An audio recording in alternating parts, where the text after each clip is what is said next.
जीवन है तो समस्या भी होंगी। रमेश राजस्थान के किसी शहर में रहता था। वह ग्रेजुएट था और एक प्राइवेट कंपनी में जॉब करता था, पर वो अपनी ज़िंदगी से खुश नहीं था। हर समय वो किसी न किसी समस्या से परेशान रहता था और उसी के बारे में सोचता रहता था। एक बार रमेश के शहर से कुछ दूर एक फ़कीर बाबा का काफ़िला रुका हुआ था। शहर के चारों ओर उन्हीं की चर्चा थी। बहुत से लोग अपनी समस्याएं लेकर उनके पास पहुंचने लगे। रमेश को भी इस बारे में पता चला और उसने भी फ़कीर बाबा के दर्शन करने का निश्चय किया। छुट्टी के दिन सुबह सुबह ही रमेश उनके काफ़िले तक पहुंचा। वहां सैकड़ों लोगों की भीड़ जुटी हुई थी। बहुत इंतज़ार के बाद रमेश का नंबर आया। वह बाबा से बोला, बाबा, मैं अपने जीवन से बहुत दुखी हूँ। हर समय समस्या मुझे घेरी रहती है। कभी ऑफिस की टेंशन रहती है तो कभी घर पर अनबन हो जाती है और कभी अपनी सेहत को लेकर परेशान रहता हूँ।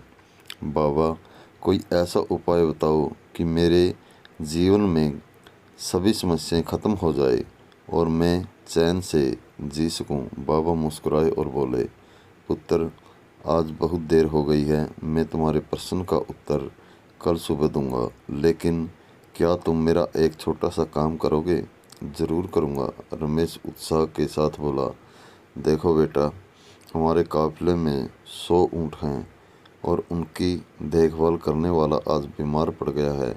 मैं चाहता हूँ कि आज रात तुम इनका ख्याल रखो और जब 100 के 100 ऊँट बैठ जाएं तो तुम भी सो जाना। ऐसा कहते हुए बाबा अपने तंबू में चले गए। अगली सुबह बाबा रमेश से मिले और पूछा, कहो बेटा, नींद अच्छी आई? कहाँ बाबा, मैं तो एक पल भी नहीं सो पाया। मैंने बहुत कोशिश की पर मैं सभी ऊँटों को नहीं बैठा पाया। कोई ना कोई ऊँट खड़ा हो ही जाता। रमेश दुखी होते हुए बोला, मैं जानता था यही होगा। आज तक कभी ऐसा नहीं हुआ कि ये सारे ऊँट एक साथ बैठ जाएं। बाबा बोले। रमेश नाराज़गी के स्वर में बोला, तो फिर आपने मुझे ऐसा करने को क्यों कहा? बाबा बोले, बेटा, कल रात तुमने क्या अनुभव किया?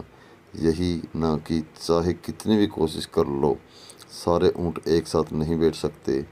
तुम एक को बिठाओगे तो कहीं और कोई दूसरा खड़ा हो जाएगा। इसी तरह तुम एक समस्या का समाधान करोगे तो किसी कारणवश दूसरी खड़ी हो जाएगी।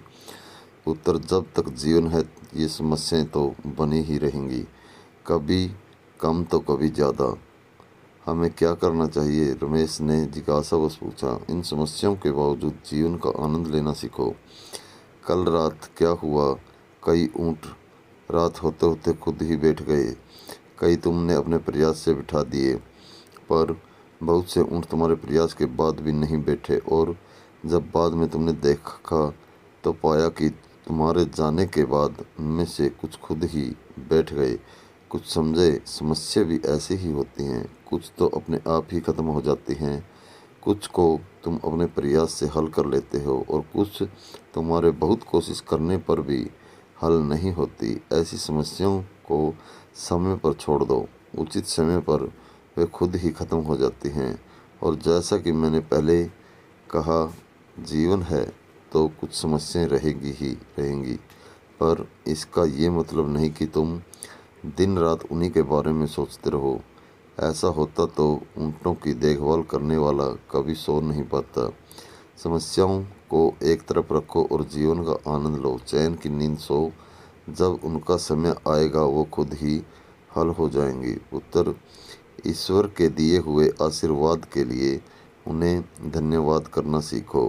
पीड़ाएं खुद ही कम हो जाएंगी। फ़कीर बाबा ने अपनी बात पूरी की। दोस्तों, ऐसी ही जिज्ञासापूर्ण भरी कहानी सुनने के लिए हमारे चैनल को सब्सक्राइब करें और बेल आइकन को प्रेस कर लें ताकि आगे आने वाली वीडियो का नोटिफिकेशन आपको मिलता रहे।